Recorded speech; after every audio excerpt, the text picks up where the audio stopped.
So a client brought me a brand new laptop to set up for them.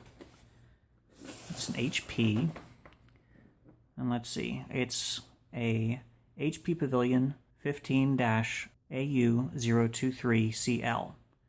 It's got a Core i5 processor, 1 terabyte hard drive, 12 gigabytes of RAM, a DVD drive, comes with Windows 10. It's a 15.6-inch screen, and it's touchscreen. Now there's one component in here that troubles me, and it's the hard drive. It's a 1 terabyte drive that's very standard to get in a new laptop. The issue is it's a hard drive, and in a laptop in particular, that is troublesome. Hard drives don't like to be bumped around too much. They also don't like heat. And both of those things are very common, especially in laptops. They get a little bit too hot because people set them on their laps. There's not enough air circulation. It gets hot, and that's not good for hard drives. They tend to fail if they get too hot. And the other thing is laptops tend to get moved around a lot. They get bumped. It happens. Hard drives don't like that. They fail. So I talked my client into upgrading to a solid-state drive.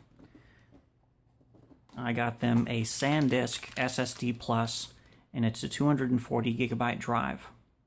And this is a considerably smaller capacity than the 1 terabyte drive that's in this computer.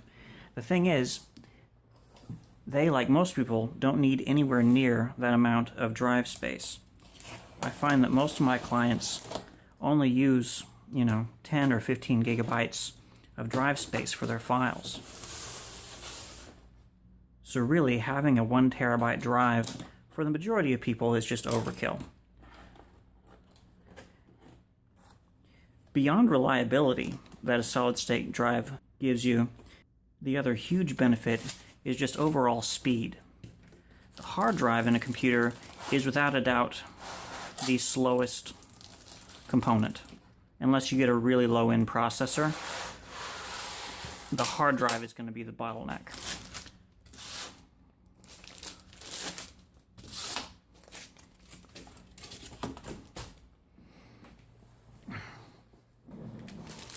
So by replacing the hard drive with a solid-state drive, it takes the computer to just a whole new level of performance.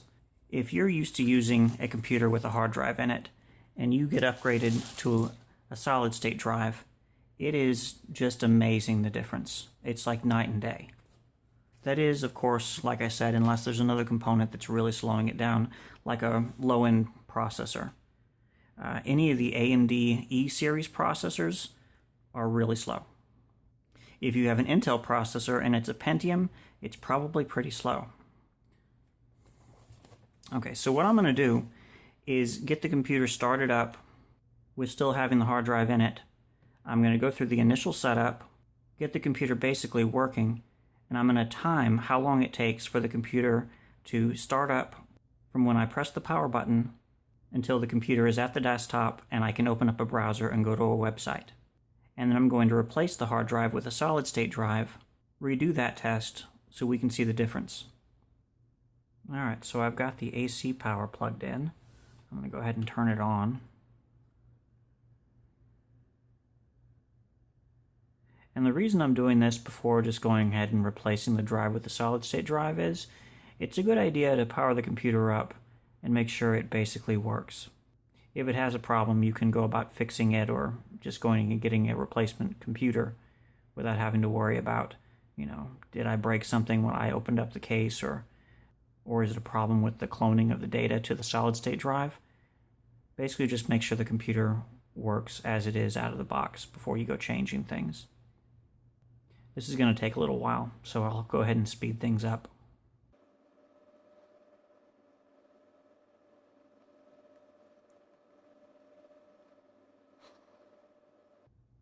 Okay, so I'm going to go ahead and change the time zone.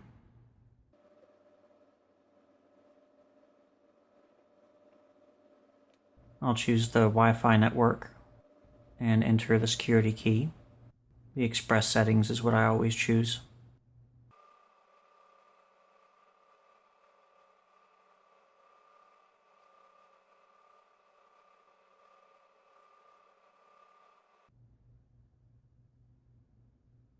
And here it's asking me if I want to sign in with a Microsoft account.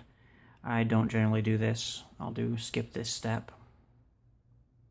This allows you to create a local account instead. And her name is Linda. And I won't enter a password now. She can set that up later if she likes. I'll skip through the registration as well. It'll prompt her to do that later.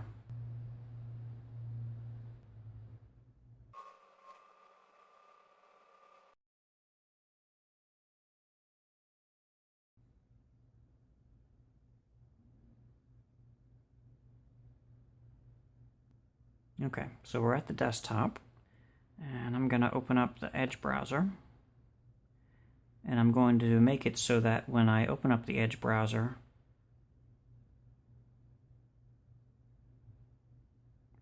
that it goes to a specific website.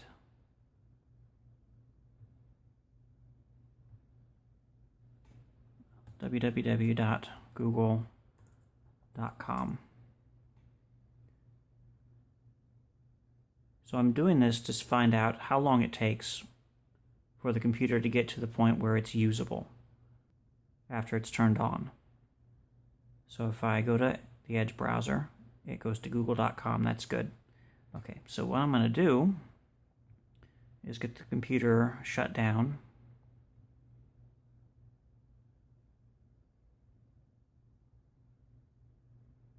I'm going to time how long it takes from after I press the power button, how long it takes the computer to get to google.com. So I will do this about simultaneously. Power and start.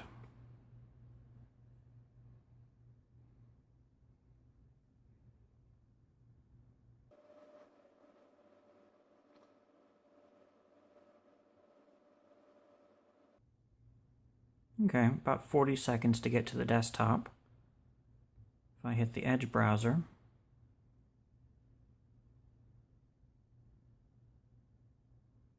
"51 seconds. I stopped it a couple seconds after. But it was 51 seconds to get to google.com. It's not too bad. But I think with the solid-state drive it'll be quicker. So let me get this shut down, and we'll go about removing the hard drive from this computer.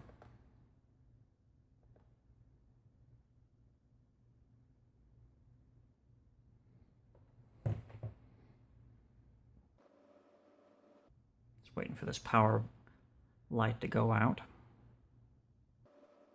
There it goes.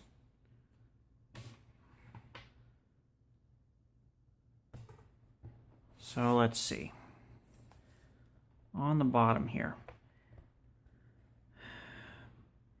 Now on most laptops there will be a little cover that you take a screw or two off, and underneath that you'll find the hard drive. You remove a few more screws and the hard drive comes out. Nice and simple. This one, not only is the battery not on the bottom where we can take it out, but there are no doors to open up. So more than likely, I'm going to have to take off the bottom of this laptop to get to the battery, to disconnect it, and to get to the hard drive. Okay, so let's see. Model number is 15-AU023CL. What I'm going to do is on my diagnostic computer I've got here in front of me is go to the HP website and find a service manual for this. HP, Dell, and Lenovo are all pretty good about having service manuals available. So that is a 15-AU023CL. And I'm also going to type in service manual.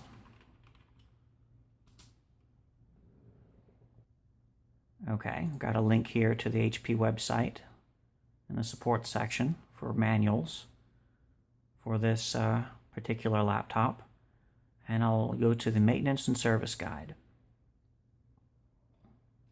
Okay, so let's scroll down and find the part that tells us how to disassemble this computer. Alright, so the first thing is the DVD drive. There's one screw that holds it in.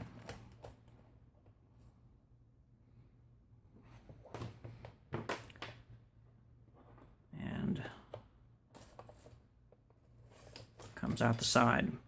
And I'll put the screw that held it in on top of it. Try and keep those together. Okay, let's look down a little bit further. Okay, so to take off the bottom of this laptop, which I can see from the image is going to give me access to the hard drive and the battery, I need to take just about all the screws out of the bottom. And it says here there are 8 Phillips screws, all the same size, one of which is under this rubber bumper. So let's go ahead and get that bumper taken off. Try and get it with my fingernail.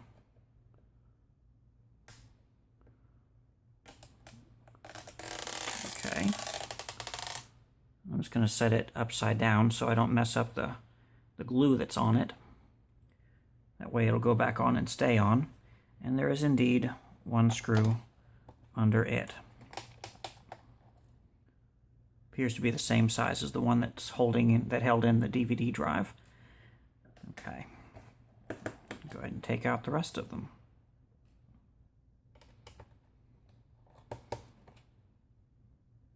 And despite what the manual says, the 2 screws that were in these corners up here, back where the hinges are a little bit thicker than this other screw. Let's see. Go ahead and take out the rest of them. Yeah, same. So 2 of them are different, even though the manual says they're all the same size. It's nice to have a manual to work on, but not always correct.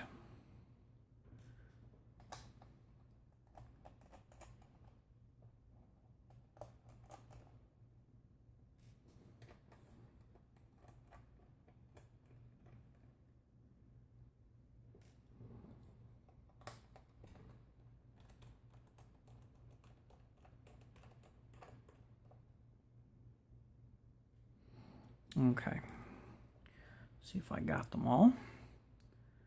I did. Let's count them. There's 2 there, there's 3, that's 5, and there's 4 there, that's 9. Okay, so there's 9 screws when the manual said there were 8. Oh well. It's nice to not go in completely blind, but yeah, don't take the manual as gospel, because sometimes it isn't. Okay. So the next instruction is to slide a nylon flake tool around the edge of the base of the enclosure to loosen it. Let's see. And what they're talking about is one of these. It's made of nylon or some other soft plastic. I've always heard them called a spudger. Good for opening computer parts. I'm going to turn this over since I can't see the seam from the other side. Okay, so there it is. The manual doesn't say to do this, but I opened it up and turn it over, open up the screen so I can actually see. I can stick my fingernail in here and it kind of separates. I'm going to try using this tool and see what happens. This is mostly used for opening up phones. I used to do that kind of work. Phones and tablets I don't anymore. Just fix computers now. But let's see how this does. Yeah, it's slipped. There we go, there's one. So generally you just want to take this around the edge and pop it loose. There we go. The clips are stubborn. Hold it from the back side. Get some leverage. There we go. Just take it on around back. Okay. Now let's go back to the front and go along here.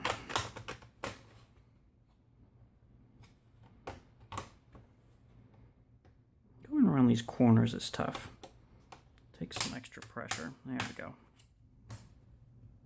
Just keep going around it.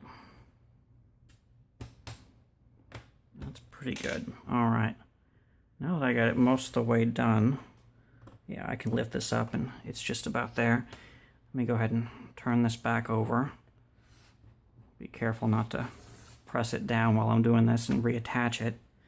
Let's see. Now, I lift up and there it goes. Okay. So, I'll just set that aside. There's the hard drive. It's got the RAM, CPU fan. That would be the CPU under there. It appears to be soldered to the motherboard. Certainly not easily upgradable. Most laptops, the processors are these days are soldered directly to the motherboard. So the battery, what I'm going to do before I go taking out the hard drive, I'm going to disconnect the battery's cable to the motherboard, which is right here. And let's see if I get in there with my nails.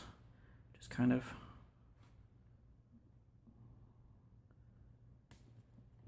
move it on back. There we go. That's disconnected. Now the drive. Let's see. What does the manual say about the drive? Okay. Disconnect the hard drive cable. Slide the hard drive horizontally and then lift the hard drive to remove it. Okay. So its data cable is right here. I'm just going to flip up this little retention clip and it should just come out.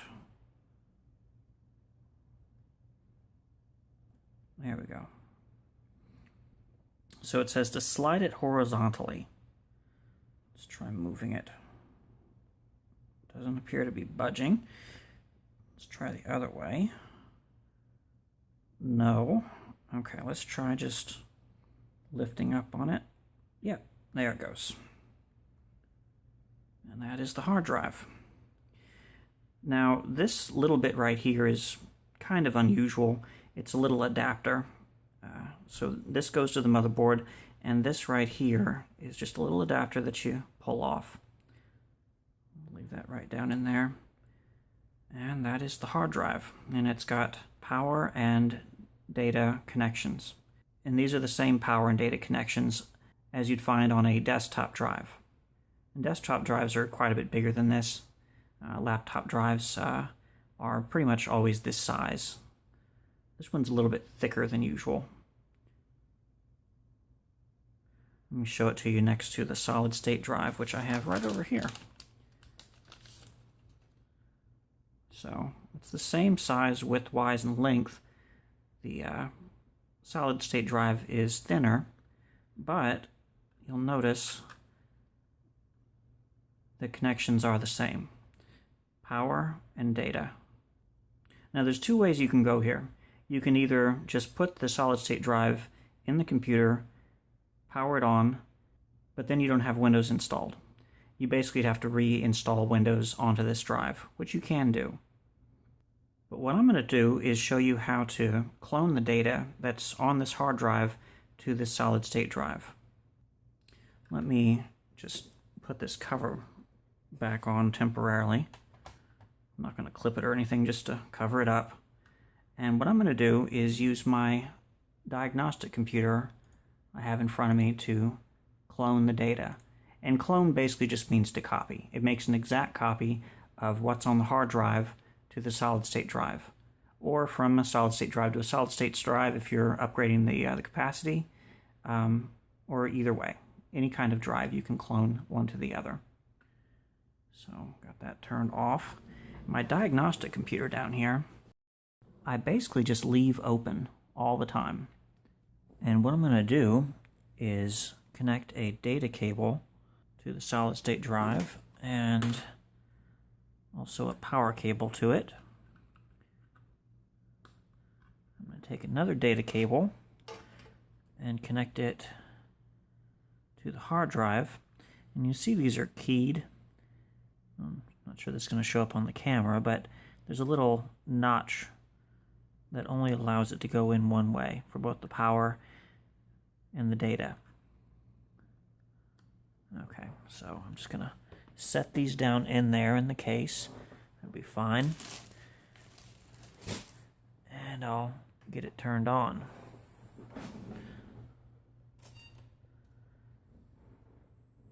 I'm going to press the F12 key on the keyboard to prevent the computer from booting into Windows. It'll go to a boot menu instead, which will let me choose which drive I would like to boot the computer up from. And I'm going to change it to the DVD drive, because in this computer, in the DVD drive, I've got a copy of Acronis 2014. So I'm going to choose Acronis 2014, and we'll just wait for it to start up.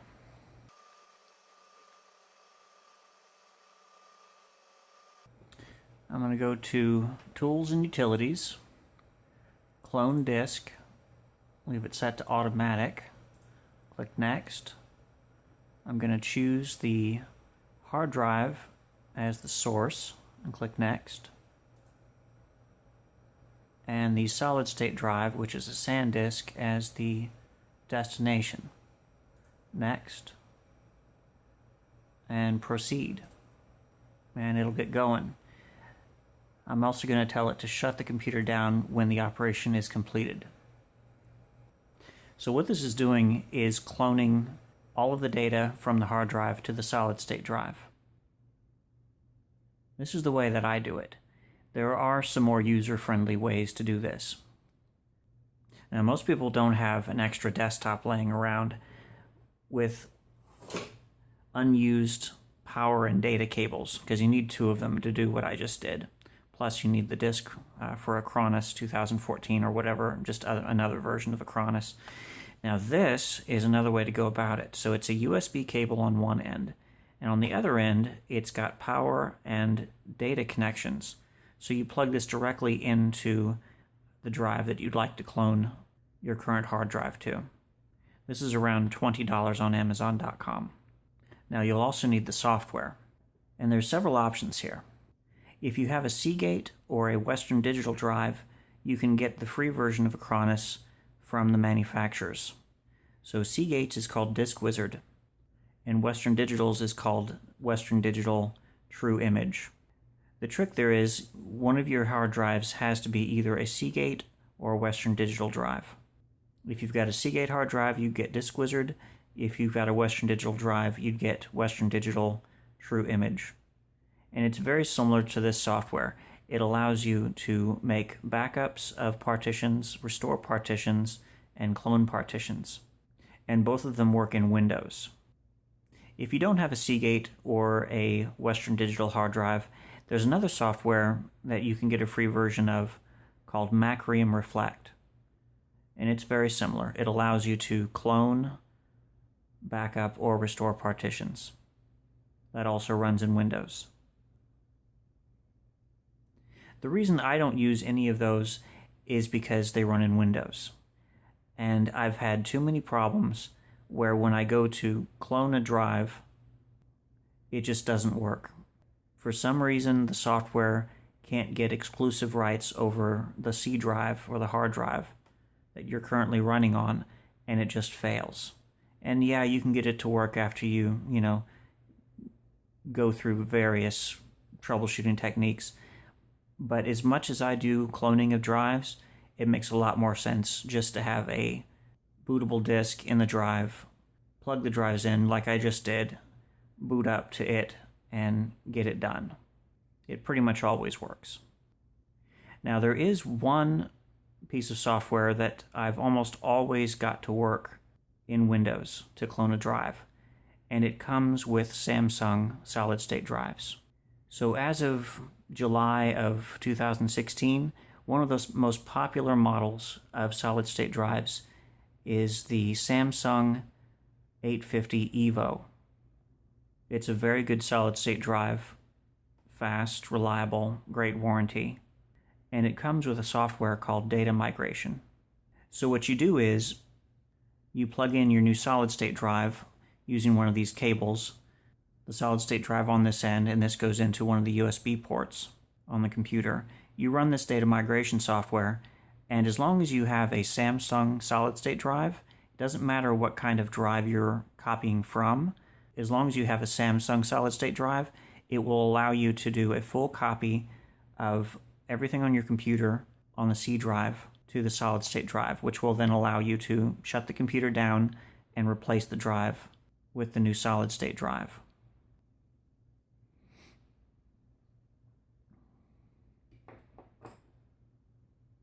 Looks like we're about a third of the way done copying the partition. Again, copying and cloning is the same thing. While we're waiting for this to get done, let's talk about the capacities of solid-state drives. Now, I said before that most people don't need more than a 240 gigabyte solid-state drive. They just don't have that much data on their computers, and they probably never will. And some people can get away with a 120 gigabyte solid-state drive. Now, if you're one of the people that actually needs more space than that, you can get 500 gigabyte drives, 1 terabyte drives, 2 terabyte drives, and they're just going to keep making them bigger. What you'll find, though, is the cost per gigabyte compared to hard drives is quite a bit more.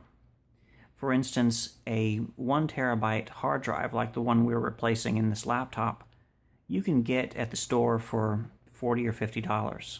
For the same capacity solid-state drive, you're looking at close to $300, which is substantial. Now, what I do personally is I have a smaller solid-state drive as my C drive, where I put Windows and my most used programs, and then I also have a hard drive in the computer for the big files, the pictures, the videos, the music, things like that. Now, on a laptop, it's unusual to have more than one drive as an option. Usually they have space for one, and that's it. Although you can find laptops with space for 2 drives. Another option is to replace the DVD drive in the laptop with a kind of adapter. Basically, you take a regular solid-state drive, put it in this adapter, the same shape as a DVD drive, and you put that into your computer. So now, since you can have 2 drives in your laptop, one of them can be a solid-state drive where you put your Windows and your most used programs, and then the second drive you can put your pictures and your videos and the things that take up a lot of space. Kind of the best of both worlds situation. So I'm showing you how to do this on a brand new computer. But let's say you have a laptop or a desktop that you've been using for a few years. You've got lots of programs installed and hundreds of gigabytes of files on the drive. What you need to do before you go and buy a solid-state drive is look and see how many gigabytes you're actually using on your hard drive. So let's say you have a 1 terabyte hard drive, but you're using about 500 gigabytes of space. Now, you can't go get a solid-state drive that's 500 gigabytes and clone all your data to it. It might just barely fit, but then you wouldn't have any room to add more files. And chances are, if you have 500 gigabytes worth of files on your hard drive, you're going to put more on it, probably a lot more over time. So you'll want to get a 1 terabyte solid-state drive to copy that too. But if you have a 1 terabyte drive, and let's say you only are using 100 gigabytes worth of space, well, then you can go ahead and get a smaller solid-state drive, a 240 gigabyte, or if you want to spend a little bit more money just so you have more room for expansion, go ahead and get a 480 gigabyte or a 500 gigabyte solid-state drive. It's probably around 90% right now. Be another few minutes. Okay, so the cloning process completed and the computer shut itself down. I'm going to go down here and get the drives.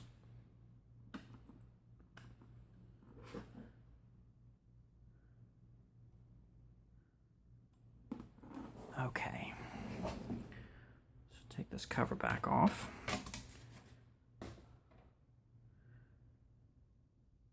Now, in most laptops, the hard drive is going to be held in by some kind of enclosure that then goes into the laptop. And this is generally held on with screws.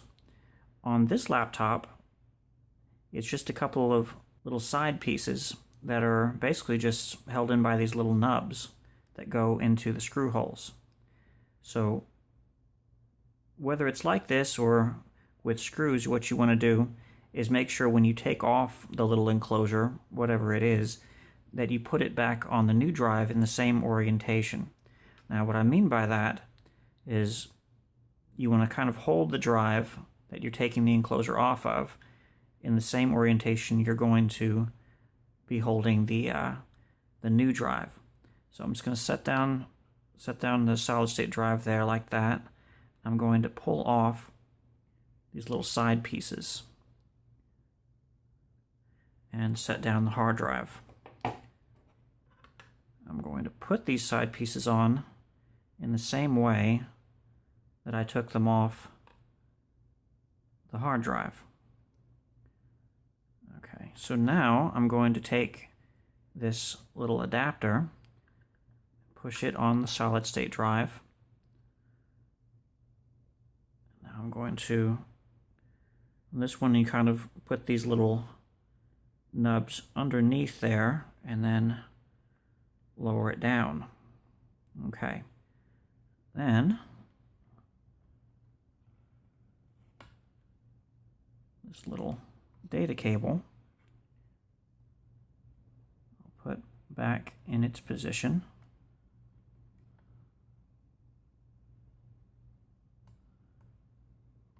There it goes. And I'll lay down the flap. Next, I will reconnect the battery cable to the motherboard. Get it started and then just kind of push it in, just like that. Now this hard drive I took out, there's absolutely nothing wrong with it. It's a perfectly working hard drive, and it's a 1 terabyte. What I would usually do in this circumstance is take this drive and put it into an external enclosure and use it as an external hard drive for backups or moving files around. Just generally whatever you'd use an external hard drive for. So definitely don't just put it up on a shelf. Get some use out of it. Okay. So let's put the cover back in place, and what I'll do is I'll just kind of give it a push all the way around and probably get it at least partially in place. Now I'll go ahead and turn it over. And this is kind of an unusual setup. Oop, I pressed the power button. I'll hold down the power button to turn it back off. We don't want it booted into Windows yet. And get the all the clips back in first. So yeah, this is a little bit unusual. I'm just going to go around the edges and squeeze to get everything pretty well popped back into place.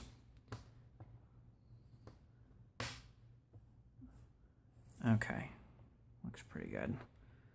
Let's get this turned over, and we'll put all the screws back in and put back the DVD drive.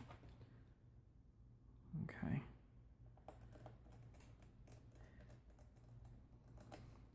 This screwdriver I'm using is from ifixit.com.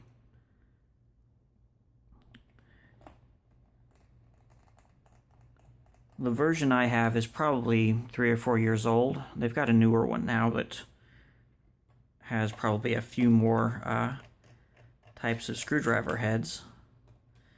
It's held in with magnets, so it's replaceable. Let me show you the set.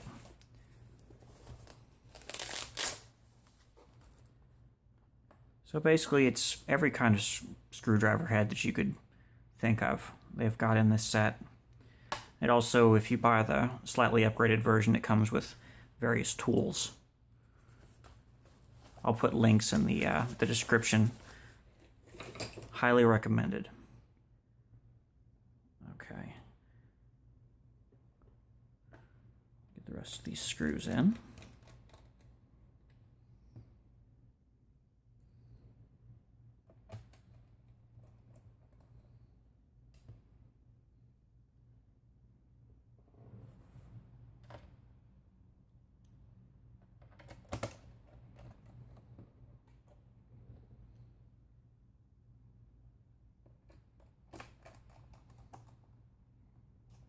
And the two slightly larger screws go in these back corners.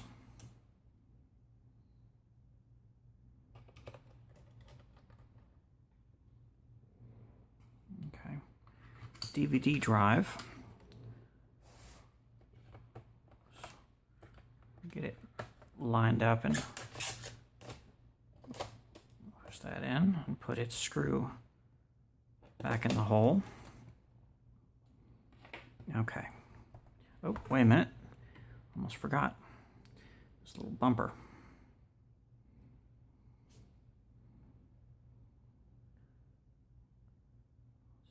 Kind of get it going and push it down into the track.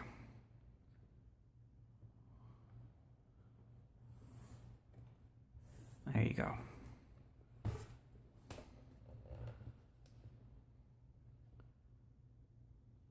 See, we'll go ahead and plug in its power. And let's see how long it takes to boot up. So before we did the solid state drive upgrade, it got to a usable spot at 51 seconds. I stopped it here a couple of seconds after it actually got there. But it was 51 seconds from the time I pressed the power button till it got all the way up into the Edge browser and loaded google.com. Not a bad time, but I think the solid state drive is going to do better. Let's find out. So I will do basically the same sequence. Power and start the timer. And we'll see what happens here.